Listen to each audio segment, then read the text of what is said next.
The Baker's Pride BCO Cyclone Convection Oven is known for cooking food evenly and quickly.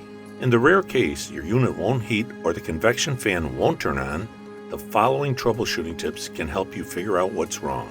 Let's get started. Even if the door is slightly cracked open, it can prevent the oven from heating or the fan from turning on.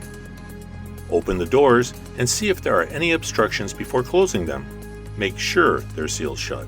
If the door won't seal shut, see if the metallic door seal is cracked or the hinges are out of alignment. The micro switch also could be broken. This part will need to be replaced by an authorized technician. If the doors are sealed shut, check the control to see if the unit is off. Still not working?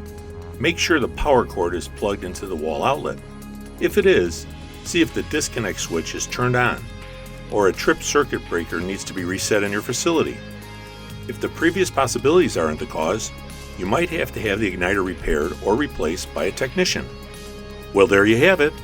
Those are some easy tips for troubleshooting a Baker's Pride convection oven.